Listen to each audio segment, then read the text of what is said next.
नमस्कार, मैं हूं संजय शर्मा और आप देख रहे हैं 4 PM न्यूज नेटवर्क। पिछले दिनों आपने एक वेब सीरीज देखी होगी भोकाल। यूपी के एक तेज तर्रार आईपीएस अफसर का आपको उसमें चित्रण भी हुआ होगा और आप जानते भी हैं उस आईपीएस अफसर के बारे में। तमाम कहानियां उनको लेकर फिजाओं में तैरती रहती हैं। अफसर 56, एनकाउंटर स्पेशलिस्ट, ऐसे तमाम नाम उनके साथ जुड़े रहते हैं। हमने वो दौर देखा है उनका कि जब यूपी के बड़े से बड़े माफिया डॉन में उनके नाम को खलबली लेकर मचलती रहती थी। आप बिल्कुल सही समझे, हम बात कर रहे हैं नवनीत सिकेरा जी की। एडीजी नवनीत सिकेरा है हमारे दफ्तर में और आज हम उनसे कुछ अनछुए पहलू पे बात करने की कोशिश करते हैं। सिकेरा जी, बहुत बहुत धन्यवाद आपका। आप तो बिल्कुल हीरो हैं, मतलब एक आईपीएस अफसर कम है और आप हीरो ज़्यादा नजर आते हैं। लेकिन मैं शुरुआत करना चाहूँगा एटा के उस गांव से जहाँ पे आपका प्रवेश हुआ। आप बड़े सामान्य परिवार में थे, गरीबी थी, आईपीएस बनने का ख्याल कहाँ से आया? देखिए, ये जो आप पूछ रहे हैं ये प्रश्न ऐसा है कि मैं इसका जवाब जब भी सोचता हूँ तो थोड़ा सा भाव आ जाते हैं और इंसान है तो भावनाएं ऊपर आ जाती हैं। तो मेरे ख्याल से इस प्रश्न को हम लोग बाद में ले लें, पहले हम कुछ थोड़ी और बात कर लें। हाँ, क्योंकि ठीक है, ठीक है, मैं समझ सकता हूँ कि वो फीलिंग, क्योंकि मैंने जितना पढ़ा है जाना है वो आपके बहुत दिल को छूने वाली चीज़ है। चलिए इसके अलावा बात करते हैं। आपने जब आप लखनऊ के एसएसपी थे और मेरठ में थे, आपने एक नई विधा शुरू करी। आपको लोग एनकाउंटर स्पेशलिस्ट, मतलब आपकी जो सारी खयाती है ना, उस खयाती पे ये वाला पार्ट आपका बहुत ज़्यादा भारी रहा है एक दौर तक। ये जो अपराधियों को मारने वाली जो टैक्टिक जो आजकल चल रही है, ये आपने दौर में शुरू की। एनकाउंटर होते थे, कराए जाते थे?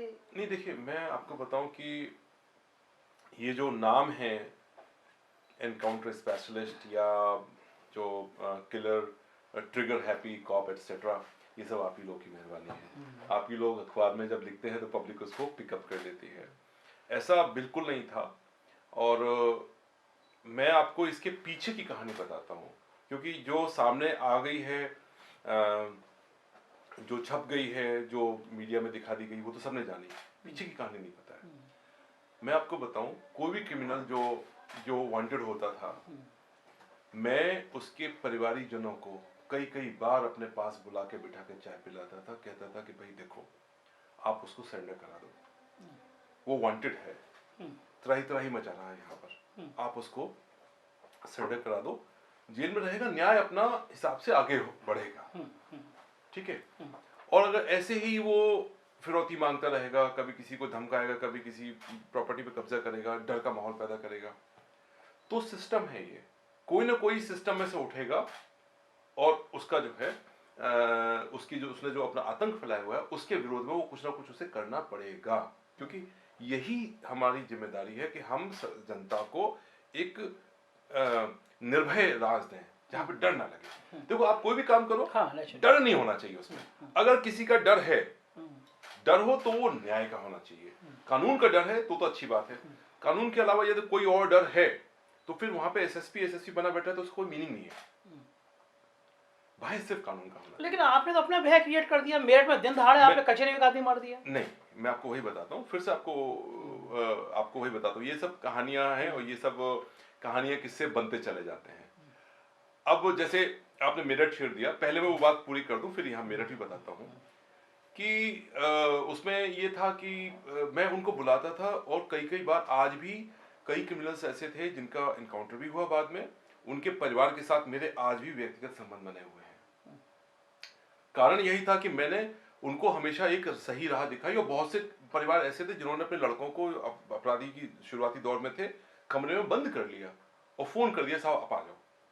और मैं हमारी टीम गई, उसको अरेस्ट करके जेल भेजा। आगे जो कार्रवाई हुई होगी वो जेल में हुई। डर रहे मार ना दे आपके। हाँ, नहीं, तो उनसे कहा कि आप, मतलब जब आप वांटेड हैं, न्यायालय आप चाहता है कि न्यायालय में आप प्रस्तुत हो, तो फिर आपको न्यायालय में प्रस्तुत होना होगा। That is one thing. दूसरी बात, आपने ये बात अच्छी उठाई कि कचहरी में आपने मार दिया। अब आप एक बात बताइए, लोग आरोप लगाते हैं कि साहब सिकेरा साहब ने कचहरी में एनकाउंटर प्लान कर दिया। आप बताइए, मैं कहीं से भी आपको मैं इतना बेवकूफ नजर आता हूँ कचहरी में फायरिंग करूंगा? कचहरी जहां पे 10,000 आदमी होता है। आप इतने हीरो है ना, लोग आपको कहानी असली बताते हैं, आप कुछ भी कर सकते हैं। आप सुनिए ना, जहां पे 10,000 आदमी रोज हो, वहां पे अगर फायरिंग होगी तो बुलेट निकलती है ना, तो पूछती नहीं कि भाई साहब आप कौन हो, आप कौन हो, ठीक है। और वो भी गैंगस्टर, आमने सामने की फायरिंग में कितने लोग मरेंगे, आपको अंदाजा है? आई थिंक मेरा ये जवाब पर्याप्त है। जो लेकिन वो टीवी में फुटेज आई थी, आप भी बुलेट प्रूफ जैकेट पहने नहीं वो नहीं, कचहरी में गोली आप गोली घटना गोली घटना चला वो घटना वहां पे गैंग वॉर हुआ था। और मेरे घर के बिल्कुल पास थी कचहरी। तो पास इन द सेंस कि मुश्किल से 2 मिनट का रास्ता था मेरे घर से और वहां का। तो जब मैंने घटना सुनी वायरलेस सेट पे, तो मैं घर पे ही था उस वक्त, सादे कपड़ों में था, मुझे अभी भी याद है। तो मैं तुरंत निकल के भागा था और रास्ते में जो मेरी बीपी पड़ी थी वो भी पहन ली थी, क्योंकि फायरिंग उस वक्त हो रही थी, मतलब उस वक्त लाइव फायरिंग हो रही थी, तो मैं मौके पे पहुंच गया था। तो वो जो फुटेज आया वो घटना के बाद का है, मेरे जाने के बाद फायरिंग नहीं हुई थी फिर। आजकल ये कहा जाता है यूपी में कुछ पुलिस अफसर ऐसे हो गए कि एक डॉन को हाथ में लेते हैं, दूसरे डॉन के लोग मार देते हैं, दूसरे डॉन के हाथ रखते हैं, इधर वाले मार देते हैं। आपके संग तो ऐसा कभी कुछ चर्चा में नहीं आया? देखिए ना, मैंने आपको वही कहा कि मैंने जो निर्णय लिए जितने, उनमें से हो सकता है कि कुछ में कुछ कमी हो, कुछ में कुछ इलीगैलिटी बची हो, लेकिन मैं ईश्वर को साक्षी मान के कह सकता हूं किसी में भी अनएथिकल कंडक्ट नहीं होगा। मेरे एथिक्स पे जिस दिन प्रश्न उठ जाएगा तो उस दिन मुझे नहीं लगता कि मुझे ये नौकरी करने का अधिकार है या इस कुर्सी पर बैठने का अधिकार है। मैंने एथिकली कोई काम गलत नहीं किया। मैं आपके चैनल के माध्यम से खुले कह रहा हूं इस बात को। मैंने एथिक्स पे हमेशा कायम रहा हूं। सिकेरा जी, आप ही की पुलिस है कि अब पिछले 1.5-2 सालों में वही पैर होता है, वहीं पे गोली लगती है, वही एक रटी रटाई तमंचा होता है, उसी में खोख में काट आप पूरी, अगर आप पिछले 1.5-2 साल या पहले की भी आप उठा के देखेंगे, देखिए यहाँ पर स्क्रिप्ट ऐसा होता है वो टैग करके रखी हुई है, नाम भरना होता है, कोई टांग की गोली में। मैं आपको बताता हूँ कि मैं सिर्फ अपने समय के बारे में टिप्पणी करूंगा, क्योंकि वो मुझे पता है, वो मुझे अच्छे से पता है, और जो मेरा काम है मैं उस पर टिप्पणी करूंगा, क्योंकि मैं उसके बारे में जानता हूँ। कुछ पुलिस अफसरों को बड़ी ईर्ष्या होती है कि नवनीत सिखेरा आखिर इंडिया टुडे जैसी मैगजीन में छपते हैं, अखबारों के फ्रंट पेज पे छपते हैं, उनको हीरो कह दिया जाता है, एनकाउंटर स्पेशलिस्ट किया जाता है। तो आप मैं ऐसे कौन कौन से काम होते हैं मीडिया आपको इतना ज्यादा प्यार करने लगती है? इसका राज ही बताता हूँ आपको। आज पता नहीं, मैं आपको बताऊं, मैं लगभग 3 साल के बाद मीडिया के सामने आया हूँ। आपने इतने प्यार से बुलाया तो मैं आया हूँ। तो नेचुरली बहुत सारी चीजें हैं बताने के लिए, और इतने दिनों से बताने का मौका नहीं मिला तो इकट्ठी भी हो गई। नहीं, वो लोग आपको क्या कर रहे थे, 3 सालों से आपकी चर्चाएं होती थी कि सिखेरा जी इतना आजकल क्यों नहीं आ रहे हैं। इंडिया टुडे की बात बताता हूँ। इंडिया टुडे में जो चर्चा हुई थी वो कुछ इस तरीके से हुई थी कि मैंने वहां पे देखा मुजफ्फरनगर में, वहां पर करीब 1700 हिस्ट्री शीटर्स की लिस्ट थी, जो बहुत ज्यादा थी, क्योंकि जिलों में हिस्ट्री शीटर 200 300 250 ऐसे होते हैं। मुजफ्फरनगर की बात, मुजफ्फरनगर में 1700 थे। मैंने कहा ये इतने ज्यादा क्यों हैं? ये उसके पीछे की कहानी बता रहा हूँ आपको, और वो बाद में कैसे कहानियां पलट जाती हैं वो आपको समझाता हूँ। कि तो मैंने कहा कि जरा इनका वो लेके आओ, सिजरा लेके आओ, दैट मीन्स की हिस्ट्री लेके आओ, कि इसमें से जो लोग हिस्ट्री शीट में इतने सारे हैं तो इतने मतलब अपराध भी तो होंगे। और संजय भाई, आप ये जान के आश्चर्य करेंगे, उन 1700 में से तकरीबन 500 लोग ऐसे थे जिनके ऊपर एक भी मुकदमा कायम नहीं था, और हिस्ट्री शीट खुली हुई थी। तो पहले मुझे बड़ा अचंभा हुआ। हमने कहा नहीं, ये लगता है तुम गलत लाए हो, ये जो है डेटा सही हो ही नहीं सकता। क्योंकि जब हिस्ट्री है ही नहीं, तो हिस्ट्री शीट क्राइम है ही नहीं, तो वो हिस्ट्री शीट कैसे बन जाएगी उसकी? तो my first objective was that मैंने अपने जो रीडर्स आपको थोड़ा सा टाइट किया। हमने क्या तुम लोग करते कराते कुछ नहीं हो, ये गलत लेके आओ, दोबारा बना के लाओ, 2 दिन का समय लो, लेकिन अच्छे से बना के लाओ। Again he came with the same data. बोला साहब नहीं है। तब उस दिन पहली बार ये विचार किया कि ऐसा कैसे हो सकता है कि जिसकी हिस्ट्री शीट ना हो उसकी हिस्ट्री शीट खोल दी गई, खोली गई। बाद में थोड़ा सा उसकी और तहकीकात की गई, तो पता चला कि ये जो प्रॉब्लम थी हमारे यहाँ, ये ब्रिटिश जमाने से चली आ रही है। अच्छा। उनके यहाँ हमारे पुलिस रेगुलेशन में एक व्यवस्था ये है कि यदि कोई आदमी लाइमलाइट में आया, जैसे प्रकाश में आया कि ये आदमी इसमें अपराध में शामिल हो सकता है, लेकिन एविडेंस नहीं है, तब भी खोल दी, तो उसमें नियम है कि उस पर निगाह रखी जाए। पुराने जमाने से 100 साल पहले, तो उसकी हिस्ट्री शीट खोल देनी चाहिए। अच्छा। तो आज की डेट में भी इसी का फायदा उठाकर जो हमारे कई बार पर्सनल रंजिश हो गई कि मतलब किसी ने पुलिस के खिलाफ बोल दिया, अच्छा तुमने पुलिस के खिलाफ बोला, तो उसमें उस क्लॉज का फायदा उठा के फटाक से हिस्ट्री शीट ठोक दी उसके ऊपर। तो ऐसे करके हिस्ट्री शीट जो है, या किसी का प्रेशर आ गया, कोई आदमी मान लो बढ़ रहा है, कोई तरक्की कर रहा है, उसके लड़के को हिस्ट्री शीट बना दो, खत्म कर दिया परिवार। तो उसको एक जिसे कहते हैं इंस्ट्रूमेंट की तरह यूज किया जाता रहा बहुत लंबे समय तक। मेरे पास कुछ लोग आकर आए और एक व्यक्ति थे, कोई प्रधान जी थे, वो लेकर आए। तो वो उस आदमी ने फुट फुट के रोया, बताया कि साहब मेरे 3 बच्चे थे, पहले ने सुसाइड किया तो दिल पे पत्थर रखा कि कोई बात नहीं अभी 2 हैं, फिर से बीच वाली लड़की थी उसने भी कर लिया, तो दिल फट के रोया साहब कि ऐसा मैंने क्या गुनाह किया था। और तीसरा था वो मंदबुद्धि बच्चा था उसका, और 2 बच्चे थे, दोनों मर गए। मेरा जिसे कहते हैं रूह कांप गई। मैंने कहा, फिर उसने बताया साहब मैं हिस्ट्री शीटर हूँ। तो पहले तो मुझे झटका लगा कि हिस्ट्री शीटर मेरे से क्यों बात कर रहा है। फिर उसने हाथ जोड़ के बताया साहब मैंने कभी कोई क्राइम नहीं किया, मैंने तो सर आज तक मक्खी तक नहीं मारी। तो उसके बाद से मैं हिल गया था। उसके बाद मैंने ये सब बनवाए सब, तो पता चला ये कहानी एक की नहीं है, बहुतों की है ये कहानी। तो मुझे लगा कि कुछ गलतियां हुई हैं। अब मेरे सामने यक्ष प्रश्न ये था, एथिकल वाला। ये बात सब बातें मुझे पता थी। अब मैं इसको बात कहूं या ना कहूं, कहूं तो फिर मेरे ऊपर ही आनी है। मतलब मेरा पुलिस का परिवार है, मैं तो उसकी जिम्मेदारी से बच थोड़ी सकता हूँ। वो मेरी जिम्मेदारी, हमारे लोगों ने तो किया है ये, वो आनी आनी है। तो एक ये यक्ष प्रश्न था कि मैं इसको खोलूं या ना खोलूं, बात को पी जाऊं या ना पी जाऊं। 3-4 दिन इस मंथन में मैंने बीते। अल्टीमेटली फिर मैंने कहा कि अगर मैं इसको पी गया तो शायद मुझे जिंदगी भर ये बात जिसे कहता है सालती रहेगी। तुम कुछ कर सकते थे, सिर्फ जो है कुछ कड़े प्रश्नों का जवाब ना देना पड़े, इसीलिए आप बच के भाग गए। फिर मैंने थोड़ा विचार किया, मैंने कहा कि इसमें इसको कैसे करें ताकि मेरे ऊपर कोई प्रश्न ना उठे। तो फिर मैंने कहा प्रश्न कौन उठाता है, मैंने विचार किया, मैंने कहा प्रश्न तो मीडिया उठाता है।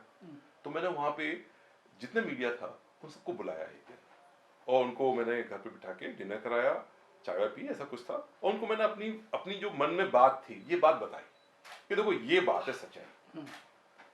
अब आप बताओ कि इसमें मुझे ये निर्णय लेना चाहिए या नहीं लेना चाहिए। I will go by the majority, जो आप लोग कह दोगे मैं वो कर दूंगा। And they like the idea. बोला साहब बिल्कुल करिए, जो जो आप सही है कर दीजिए। होता क्या है, जब एक आदमी हिस्ट्री शीटर बन जाता है ना, पूरा गांव से अलग हो जाता है। उसके बच्चे की न शादी होती है, न नौकरी होती है, समाज से अलग थलग जीवन, जिसे कहते हैं ना बिल्कुल, जिसे कहते हैं जिंदगी एकदम खत्म कर देना। वो स्टोरी डे टू डे करी थी आपकी, उसकी भी एक कहानी है। तो जब वो ये स्टोरी जब छोटे अखबारों में छपी, तो फिर किसी मतलब लखनऊ में ही किसी को पसंद नहीं आई। अब ज्यादा डिटेलिंग में नहीं जाऊंगा। तो उन्होंने कहा कि देखो ये क्या हो रहा है, हिस्ट्री शीटरों के साथ बैठ के चाय पी जा रही है।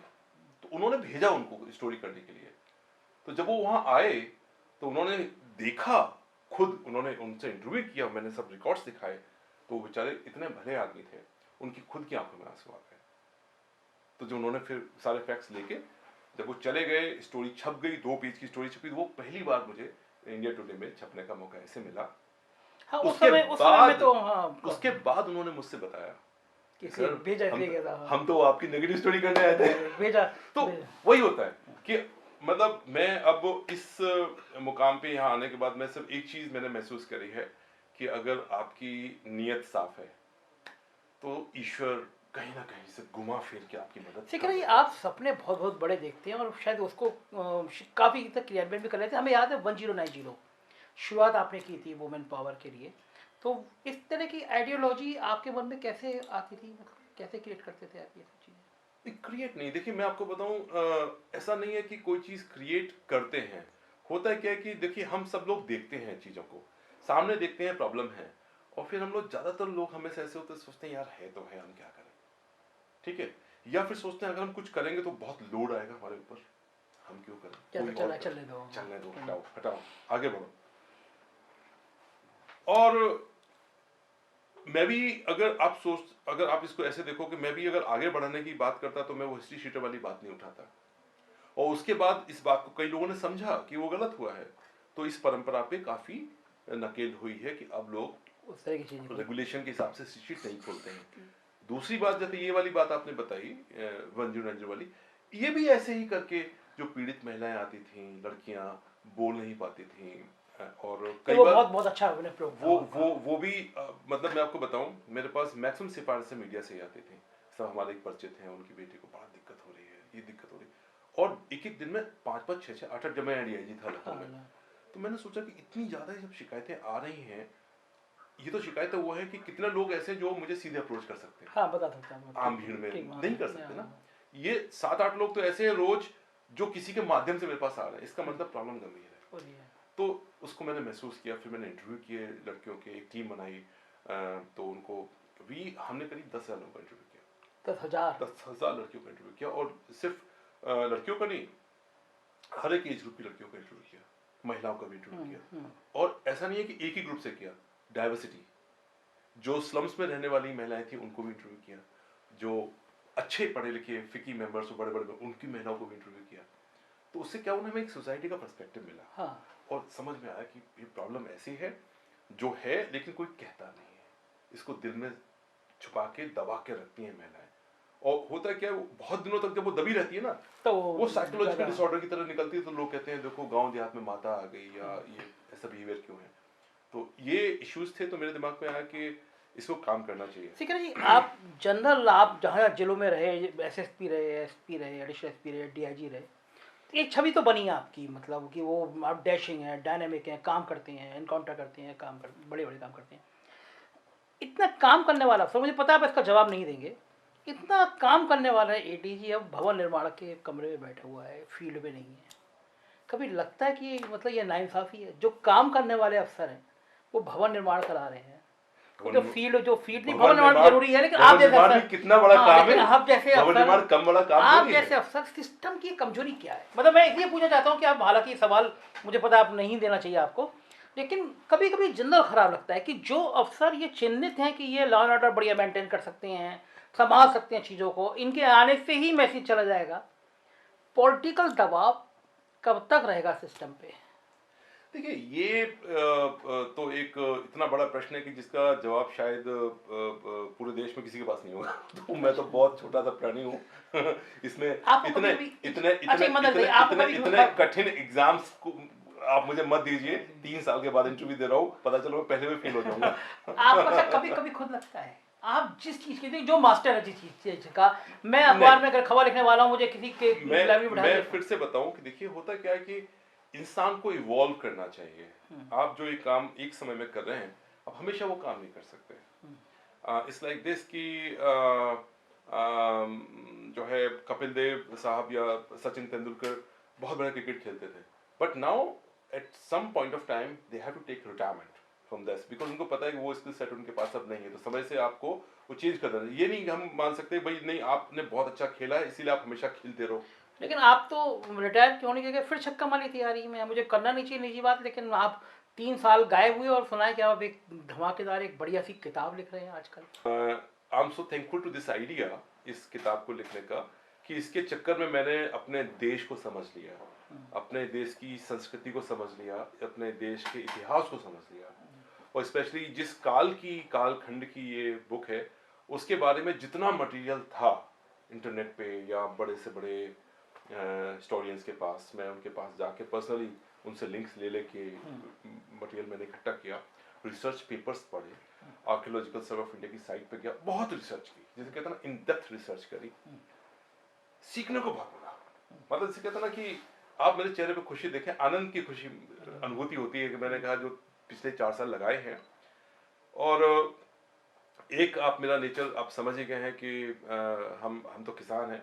पुराने जमाने में कहा जाता था कि 7 बार जब जोतोगे खेती को तो बढ़िया निकलेगी, तो हम लोग 7 बार ही हमारे पिताजी और हमारे बाबा जान जो दादा जो जोते थे। आपसे जब बात हुई तो मैं डर गया, आप मुझसे पतला होने की कहते हैं कि लोगों को यकीन नहीं होगा कि आप आज, अच्छा आप खुद बताइए आप सोते कहाँ पे हैं?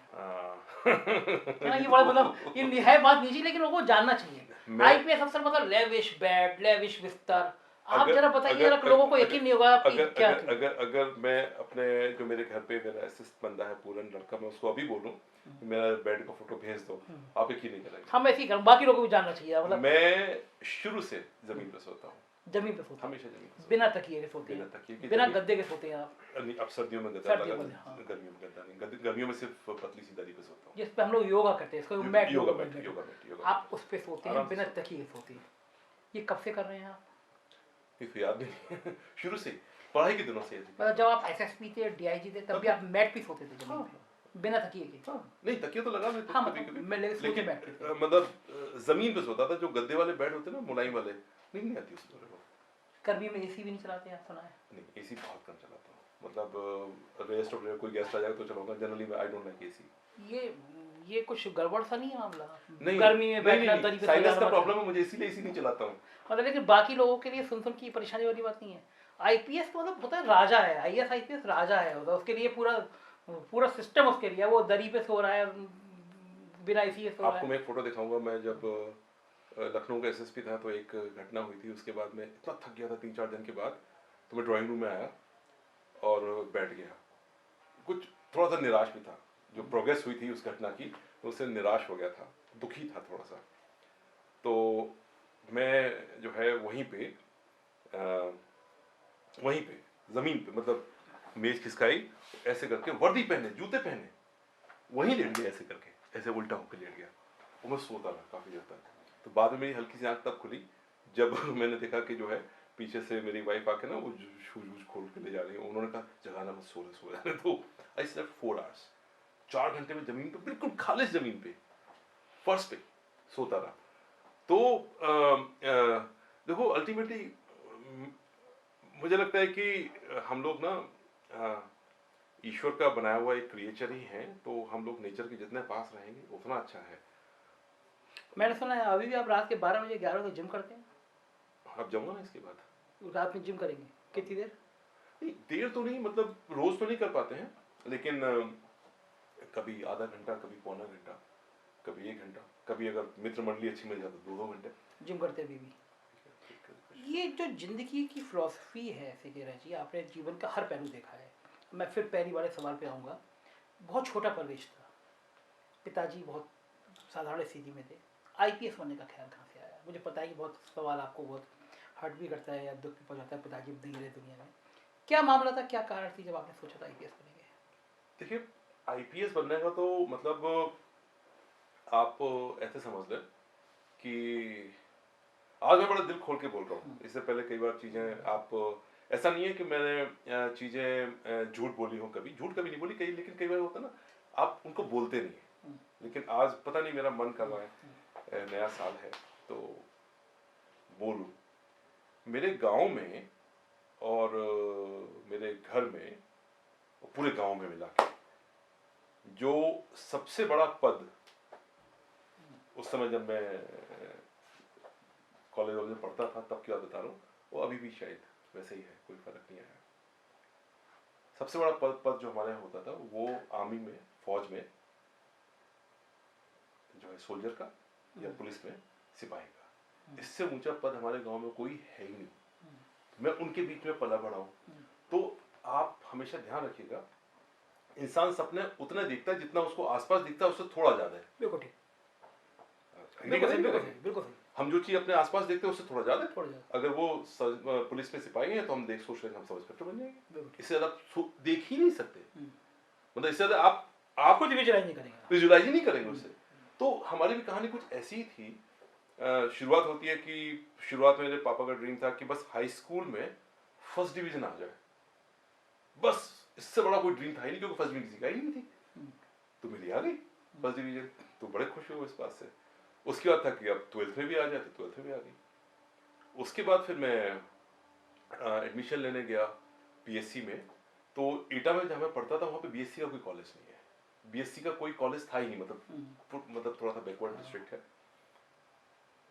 अभी भी है या नहीं मुझे पता नहीं, मतलब अब तो बहुत दिनों से आना जाना नहीं हुआ, लेकिन उस वक्त जो है बीएससी करने के लिए आपको बाहर ही जाना था। तो पहली बार मुझे जिसे कहते हैं ना जिंदगी के पहले झटके तब लगे जब बीएससी में एडमिशन के लिए दिल्ली में एक बार गया था। तो कॉलेज में गया तो फॉर्म हम ले लेते थे, पैसे दे दिए, फॉर्म ले लिए, अपना फॉर्म भरा, और पता चल जाता था कि एडमिशन तो होना नहीं है, क्योंकि जो कट ऑफ लिस्ट है वो सीबीएसई बोर्ड की हुआ करती थी, हम तो यूपी बोर्ड के, वो भी हिंदी भाषी। तो हम लोग का जो टॉपर होता था वही 85% पे होता था, वहाँ पे सिलेक्शन 95 पे होता था। तो मतलब, लेकिन ये सोच के कि शायद यूपी बोर्ड को कंसिडर कर लेंगे, एडमिशन फॉर्म भर देते हैं, ये सब प्रोसेस चल रहा था। तो एक कॉलेज में हम पहुंचे तो बस से जाते थे, एटा से बस जाती थी तो 9 घंटे लगते थे, 25 रुपए गाँव में? नहीं, एटा कॉलेज से के? दिल्ली, दिल्ली से बस के? एटा से दिल्ली बस से जाते थे, 9 या 10 घंटे लगते थे उसमें, और 25 रुपए किराया लगता था, और मुझे अभी भी अच्छे से याद है। तो सुबह जाके ISBT जाकर अपना मुंह धोया और अपना किसी से पूछ पाछ के कॉलेज नॉर्थ कैंपस पहुंच गए। वहां पे एक जिंदगी का बहुत झटका ये लगा था कि एक कॉलेज में जब पहुंचे तो थोड़ा सा थके हुए थे, रात भर की जगह हुए, नींद भी नहीं आई। तो शक्ल देख के बोलता है कि तुम कहाँ से आए हो? मैंने बताया कि सब, नहीं नहीं ये भी नहीं बोला कहाँ से हो, बोला तुम यूपी से आए हो बिहार से आए हो, शक्ल पे लिखा था। तो मैंने कहा मैं यूपी से आया हूँ। बोला अच्छा क्यों आए हो? कि एडमिशन लेना है। फॉर्म चाहिए? मैंने कहा हाँ जी। मैंने कहा, उसने पूछा फॉर्म चाहिए? मैंने कहा हाँ जी फॉर्म चाहिए। तो वो आदमी आई डोंट नो उसके दिमाग में क्या था, तो 1-2 मिनट बात करके कहता चल रुको मैं आता हूँ। यही केम आउट विंडो जो होते हैं क्लर्क जो होते हैं, वो क्लर्क ही रहा होगा बाबू। वो उठ के बाहर आया और जो है आके मुझसे बोला कि अच्छा बताओ पिताजी क्या करते हैं? वो 1-2 प्रश्न पूछे, वो कंधे पे हाथ रख के लेके चल दिया मुझे ऐसे बाहर क्यों। और बोलता है देखो ऐसा है, यहाँ दिल्ली में कोई हिल्ला नहीं लगेगा तुम्हारा, ठीक है, माँ बाप ने जो कमाया है बर्बाद हो जाएगा, ठीक है। और जेब से 2 रुपया निकाल के उसने दिया मेरे को। कौन से सन की बात हो गई है? ये बात है 88 की। 2 रुपया निकाल के दिया कि यहाँ से मुद्रिका जाती है कोई बस, तुम बैठो सीधे ISBT जाओ। तो मैं आके बैठ गया बस में। अब मुझे बड़ा रोना है, अब बहुत छोटा था, 15-16-17 साल का मुश्किल से उम्र रही। अब बड़ा रोना है मुझे। तो 1-2 आंसू निकल गए बस में। अड़ोसी पड़ोसी ने देखा तो खैर कंट्रोल किया अपने आप को, कोई बात नहीं, जिंदगी का फलसफा है, देखना पड़ता है। फिर थोड़ा और आगे गए तो ISBT आ गया। तो ISBT पे जाके कुछ खाने वाने को लगा, तो वहाँ पे एक कुछ खा रहा था मैं, तो उस जमाने में एक पिक्चर आई थी, उसका नाम था कयामत से कयामत तक। उसका गाना बज रहा था, आमिर खान वाली। आमिर खान वाला गाना बज रहा था, पापा कहते हैं बड़ा नाम करेगा। वो गाना बजने लगा और मुझे वहाँ बेचैन लेकर भगा दिया कि फॉर्म तक नहीं मिला। मेरे आंसू निकलने शुरू हुए। वहाँ पे बैठे बैठे देखते ना फपक के लोग पढ़ते हैं। तो अब लोग इकट्ठे हो गए आसपास कि आप अरे क्या हो गया बच्चे, कुछ पैसे वैसे खत्म तो नहीं हो गए, पर्स पर छिन जाता तो लोग रोते हैं। तो ऐसे करके मैं वहाँ रो पड़ा, मतलब यंग बॉय स्क्रीमिंग हो गई। तो वही होता ना कि जिंदगी में, मैं आपको एक बात बताऊं संजय भाई, कि जिंदगी में अगर आपकी बेइज्जती नहीं हो रही है ना, कोई आपका मजाक नहीं उड़ा रहा है ना, तो आप मान के चलो आप कुछ अच्छा कर भी नहीं रहे हो। क्योंकि जब जब आप अच्छा करोगे या आप कुछ वर्थवाइल करोगे तो आपका मजाक उड़ेगा, आपकी बेइज्जती की जाएगी, आपके पीछे प्रोपेगेंडा खड़ा किया जाएगा कि ये क्यों कर रहा है। तो बस उससे डरना नहीं है, हिम्मत से काम लेना है। एक वो और वाक्य जो बहुत जुड़ा हुआ है, किसी दरोगा ने कुछ शब्द कह दिया था पिताजी को, वो इसके बाद का वाक्य है। पहले तो यहाँ शायद टर्निंग पॉइंट IPS वाला। हाँ, उसके बाद फिर ये था कि इसका पॉइंट का ये हुआ कि दिल्ली विल्ली घूमने से ना थोड़ा सा मुझे समझ में आ गया कि इंजीनियरिंग एग्जाम कैसे दिए जाते हैं। हम लोग 12th तक यही नहीं जानते थे कि IIT होती क्या है, डिडंट नो। सी मैंने तो हाँ, एटा छोटा सा जिला, छोटा गांव। हाँ, जानते ही नहीं थे कि IIT होती क्या है। लेकिन हाँ, जो 1 साल खाली रहा उसमें ना खूब लोगों से मिला, तो खूब हार्ड वर्क किया। और मैं बिल्कुल ईमानदारी से बताऊंगा सारी बातें, उस वक्त ड्रीम सिर्फ इतना सा था कि कहीं भी एडमिशन हो जाए। मतलब IIT रुड़की, ये तो बहुत बड़े नाम थे भाई, हमारा तो ऑर्डिनरी BSc कॉलेज वाला तो एडमिशन नहीं दे रहा। तो हम तो सोचते थे कि कोई बिल्कुल घटिया से घटिया कॉलेज में बस हो जाए, हाँ मतलब थोड़ी सी इज्जत बच जाएगी, नौकरी मिल जाएगी, नौकरी का था, नौकरी मिल जाएगी, थोड़ी सी 4 पैसे कमा लेंगे और क्या।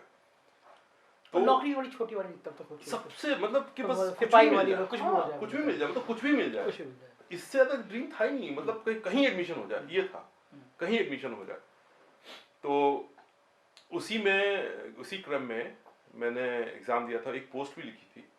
तो उसमें मैंने लिखा था कि मेरे पिताजी मुझे साइकिल पे बिठा के ले गए थे एग्जाम दिलाने के लिए, साइकिल वो भी मांगी हुई। तो उससे थोड़ा सा इंप्रेशन ये गया था कि क्या मैं ऐसे परिवार का हूँ जिसमें साइकिल भी नहीं थी। ऐसा नहीं है, दरअसल वो मेरी जो सेंटर था वो आगरा में पड़ा था। तो आगरा हम लोग बस से गए थे। तो वहाँ पे कोई हमारे रिश्तेदार लोग रहते थे पुलिस PAC में सूबेदार, उनके घर हम लोग रुके थे जाके। तो उनसे साइकिल मांगी थी। तो हमारे भाई साहब हैं, अभी भी हैं, रिटायर्ड हो गए अब तो। उस साइकिल पे बैठ के जब हम एग्ज़ाम देने गए तो एयरफोर्स स्टेशन में कोई केंद्रीय विद्यालय है, वहाँ पर था सेंटर, मेरा अभी भी याद है। तो संजय होता क्या, जैसे middle class, lower middle class की फैमिली के बच्चे, गांव देहात की फैमिली बच्चे क्या देखते हैं, वहाँ पे जो हमने देखा ना, तो देखा कि वहाँ पे बच्चे कार से आए हुए हैं, और कार में भी ना उनके पेरेंट्स या टीचर कुछ कुछ उनको पढ़ाए जा रहे हैं। अब मैं ऐसे करके देख रहा हूँ तो कार में भी पढ़ रहा है, इस किताब का नाम पढ़ रहा था, इस किताब का नाम क्या, आई डिडंट नो। हमने तो अपनी छोटी मोटी किताबें पढ़ी हुई थी, तो एकदम इसे कहते ना, डर गया। इतना बड़ा, इतने बड़े बड़े स्मार्ट लड़के, और मैं कहाँ कर पाऊंगा। सब इंग्लिश में बोले, इंग्लिश सुनते ही मैं डिप्रेशन में चला जाता था कि यार ये तो इंग्लिश बोल रहा है, मुझे तो इंग्लिश आती नहीं है। अच्छा आप देखो, हिंदी भाषी के साथ यही होता है, अगर कोई अच्छी इंग्लिश बोलते तो बेचारा आधा होपलेस हो जाता है, अब आता हुआ नहीं लिख पाएगा कि मुझे इंग्लिश नहीं आती, इंग्लिश का इतना बड़ा हुआ है। तो जब ये हो रहा था तो माय फादर समझ गए इस बात को कि ये इनके मतलब नर्वस हो रहा है, ये बड़ी बड़ी गाड़ियाँ ये सब देख दाख के, तो हमको दूर ले गए वहाँ से। बड़े समझदार इंसान थे मेरे फादर, दूर ले गए, वहाँ बैठा के उन्होंने कहा कि देखो, नवनीत कहते थे हमसे वो, ये हमने तुमको, मेरे को कहा कि इधर बैठो, उन्होंने कहा नवनीत हमने तुमको देखा है मेहनत करते हुए, तुमने इतनी मेहनत की है, रात तुमने मेहनत की है, तुम्हारा पक्का हो जाएगा, आराम से। पिता ने कहा, हाँ, डरने की जरूरत नहीं, बढ़िया से एग्जाम दो।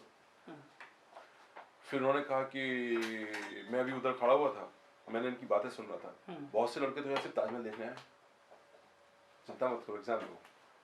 तो फिर मैंने हिम्मत करके एग्जाम दिया, एक पेपर हो गया, दूसरे पेपर में थोड़ा सा बुखार हो गया, पापा तुरंत गए साइकिल पर, गोली लेके टैबलेट खिलाई मुझे, मैंने लिटा दिया वहीं पे घास में कि बुखार न चढ़ जाए।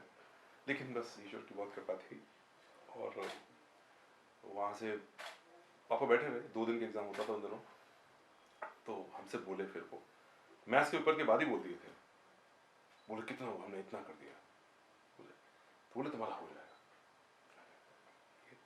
रुड़की है ये, रुड़की में ऐसे नहीं होता। बोले नहीं, हम बैठे हैं यहाँ पे, हम सबसे पूछ रहे हैं कि तुम्हारे कितने हुए, तुम्हारे बहुत हुए, हो जाएगा तुम्हारा।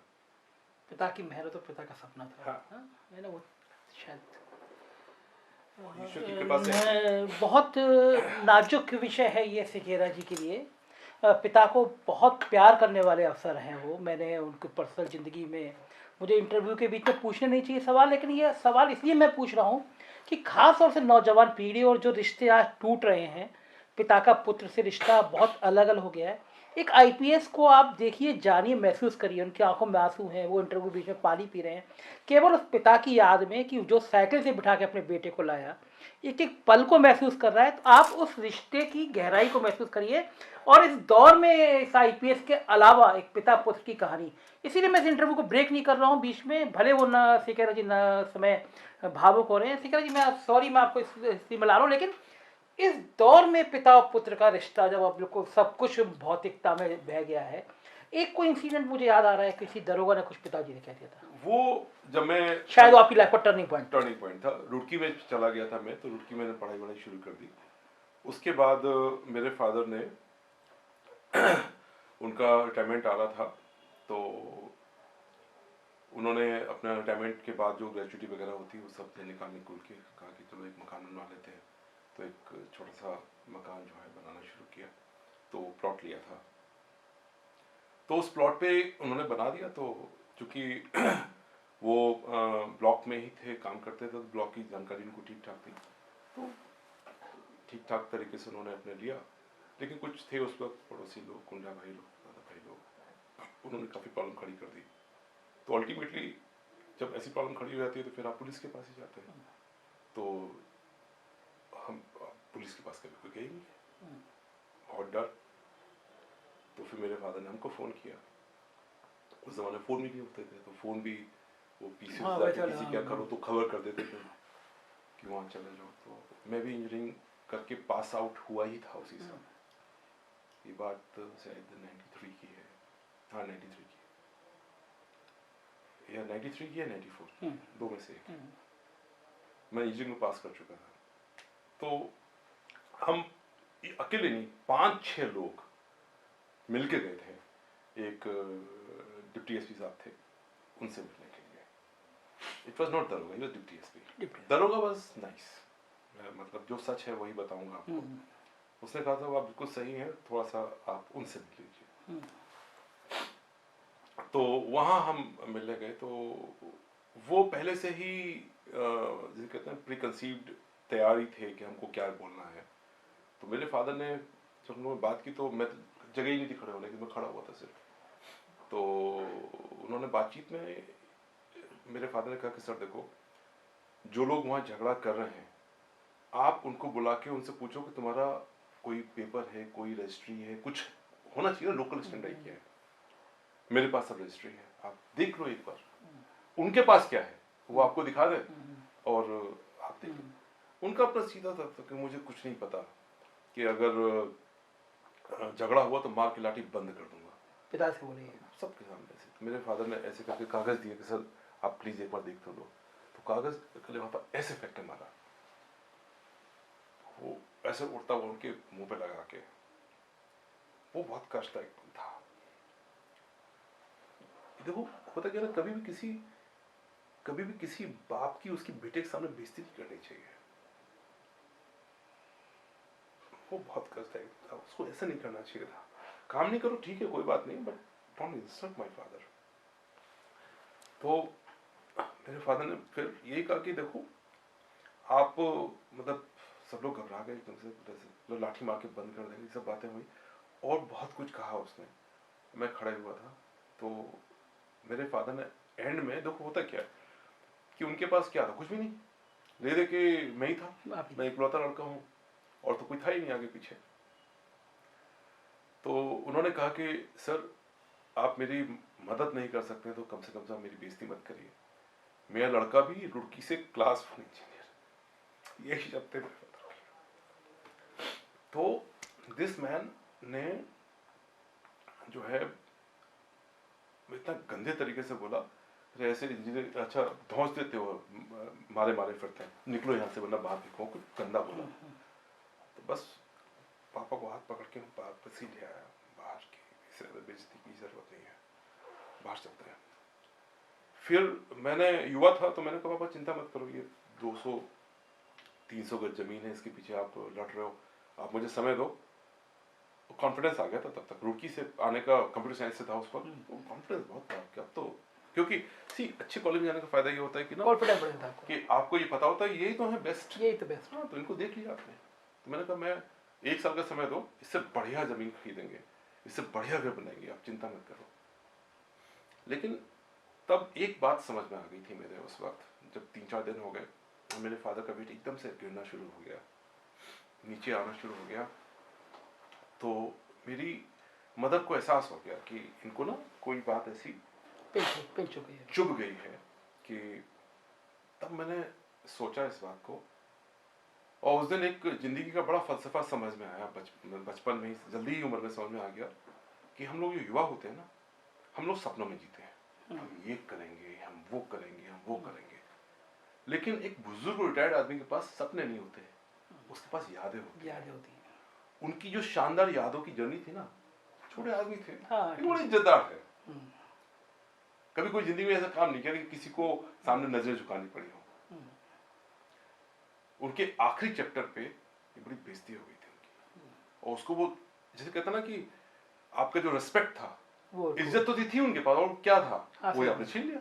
वो भी किसके सामने, उसके अपने ही भतीजों के सामने, जिनको पढ़ा लिखा के बड़ा किया, जिनको बताया कि आप पढ़ो लिखो, आप न्याय से चलो, उन्हीं के सामने आप बेइज्जत हो गया। तो जैसे कहते ना कि आपने उनका जो ऑनर होता है ना, रिस्पेक्ट, वो खत्म कर दिया। उस दिन आपके मन में ख्याल आया वो नहीं करना चाहिए था। तो मैंने कोशिश की, उस वक्त के जो एसपी साहब, डीएम साहब, सबसे कुछ इसमें हो, जैसे आम आदमी जाता भागा फिरा, कुछ हुआ नहीं उसमें, अल्टीमेटली कुछ भी नहीं हुआ। फिर एक दिन जाके कहीं किसी मंदिर में, मैं माँ काली का भक्त हूँ तो उनके मंदिर में जाता हूँ, तो मैं मत्था टेके हुआ था, अंदर से एक ख्याल आया कि तू क्यों नहीं बन सकता, कर तैयारी। तो वो जुनून फिर पैदा हुआ। और यहाँ ये बात तो क्या मैंने बताई है, आपको जान के आश्चर्य होगा, जुनून से तैयारी की और कोई कोचिंग नहीं ली मैंने। कोई कोचिंग नहीं। एक किचन थी, वो कुर्सी मेज आज भी है, 30 रुपए की कुर्सी मेज बनवा के लाया था मैं।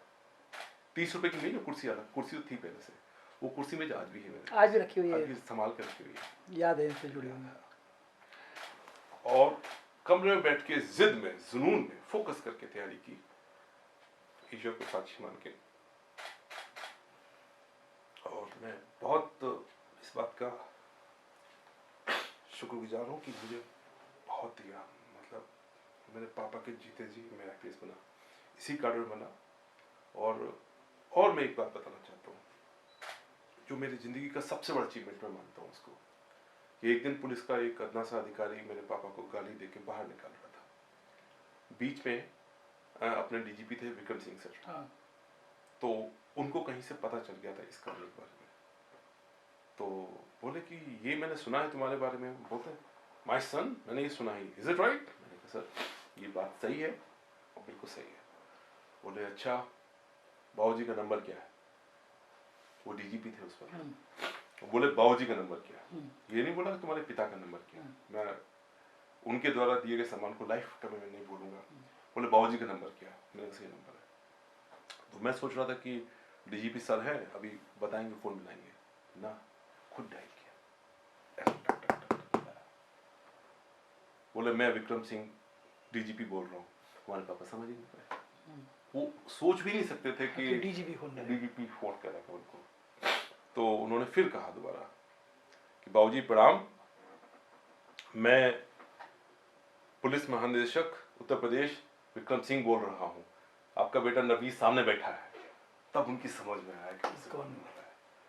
तो जब उन्होंने बाबूजी कह के प्रणाम करके उनसे बात की, उस दिन मेरी आंखों में आंसू आए थे कि आई थिंक कि ईश्वर ने जो किया, जैसे किया, अच्छा किया। मुझे लगता वो है सबसे मीठा पल है डीजीपी ऑफिस में मेरा, और उस पल को मैं हमेशा याद करता हूँ, हमेशा याद करता हूँ। और दिल सम्मान से भर जाता है कि उच्च अधिकारियों को इतना बड़ा दिल रखना चाहिए। फिक्र जी बहुत आज भावुक हुए मुझे भी। आप मतलब जो लोग आपको एक बिल्कुल रफ टफ, एक डॉन और एक माफिया को लड़ने वाला देखते हैं, वो आज आपकी इमोशनल बातें देख के हैरान होंगे। लेकिन ये जो अंदर भाव है आपके, क्या आपको लगता है ये भावनात्मक भाव है इंसान को और अच्छा इंसान बनाती है ना? जो इंसान सेंटिमेंटल नहीं होता, भावनात्मक नहीं जुड़ा होता। देखिए इंसान के अंदर अगर इमोशंस नहीं है ना, तो वो फिर इंसान ही कहाँ बचा। इंसान को जानवरों से अलग क्या करती है, कौन सी एक ऐसी वृत्ति है जो उसको अलग करती है? क्योंकि हमारे अंदर भावनाएं हैं, हम लोग दर्द समझते हैं, महसूस करते हैं। मुझे लगता है इंटरव्यू हम लोगों ने आज बहुत लंबा किया। बस एक आखिरी सवाल, जिंदगी में अब और क्या चीज़ है जो आप पाना चाहते हैं? क्योंकि आपने फेमस, वैभव, आईपीएस, बढ़िया सुर्खियाँ सब बटोरी है, अब क्या चीज़ बची जिंदगी से जो आप चाहते हैं? मैं मतलब संजय भाई, ये प्रश्न आपने वो पूछ लिया जो कि दिल के बड़े करीब होता है। मैं अक्सर जब अपने घर से निकलता हूँ तो एक छोटा सा मंदिर पड़ता है, मैं हमेशा मत्था टेकता हूँ उसमें। अलावा जब ट्रांसफर हुआ था तो मेरी किस्मत की बात है, घर से निकलते ही फिर एक छोटा सा मंदिर, दुकान में छोटा सा मंदिर, अभी भी एक दुकान में छोटा सा मंदिर है, मत्था टेकता हूँ। और जब मैं मत्था टेकता हूँ, जमीन पे टिकाता हूँ, आपको मैं दिल की बात बता रहा हूँ, सच्ची बात बता रहा हूँ अंदर से, मैं हमेशा यही कहता हूँ कि मतलब मैं कहाँ था, मेरे साथ के लड़के भी गाँव में ही हैं, या बेटा चुप है, आपने मुझे इतना कुछ दे दिया। मैं पिछले कई सालों से ये सोचता हूँ कि कुछ मांग लूँ, हिम्मत नहीं पड़ती मांगने की। अब क्या मांगूंगा, मतलब अब ये सोच के कि मैं कुछ मांगू, मुझे खुद ही शर्म आती है। अकेला मैं ही थोड़ी हूँ दुनिया में, इतने सारे लोग हैं। तो बहुत मुझे बहुत मिला है। बस ईश्वर से मेरी यही प्रार्थना है कि जितना सम्मान मुझे आपने दिलवाया है, आखिरी सांस तक इस सम्मान पे मैं खरा उतरूं, मेरे से अनजाने में भी इतनी सी भी गलती ना हो कि जिससे इस सम्मान पे कोई ठेस पहुंचे। बस जीवन ऐसे ही बहुत बहुत धन्यवाद। आप लोगों का प्यार मिला है, ऐसे ही मिलता रहे। धन्यवाद, आज बहुत अच्छा लगा मुझे आपसे बात करके। ये तो सिगेरा जी मन ही कर रहा है ये इंटरव्यू ख़त्म करने का, लेकिन मैं जानता हूँ कि आप लोगों के पास भी एक इंटरव्यू को सुनने की सीमा होती है। बहुत लंबा इंटरव्यू हुआ, लेकिन मैं चाहता हूँ ये इंटरव्यू मैं आपको बिना किसी काट छाट के सुनवाऊँ, क्योंकि इसमें एक IPS अफसर से ज़्यादा एक बेटा है, बेटे का जुनून है, पिता की आँख के सपने हैं और बेटे का उन सपने को पूरा करने का प्रण है। ये एक फिल्मी कहानी लग सकती है आपको, लेकिन आप देख रहे होंगे कि सिगेरा जी जैसा बहादुर अफसर कम से कम इस इंटरव्यू में 5 से 6 बार उनका गला रूधा, आंखों में आंसू आए। ये भावुक पल था जो वो अपने पिता को याद कर रहे थे। मुझे यकीन है कि आपको ये इंटरव्यू पसंद आया। आप भी सिगेरा जी को मेल से या व्हाट्सएप पे मैं उनका फ़ोन नंबर शेयर करूँगा। आप ज़रूर बताइएगा कि वो कैसे लगे आपको और ये इंटरव्यू आपको कैसे लगा। Thank you. अगर आप बेबाक और निष्पक्ष खबरें देखना चाहते हैं तो हमारे चैनल को सब्सक्राइब करें और बेल आइकन को दबाएं।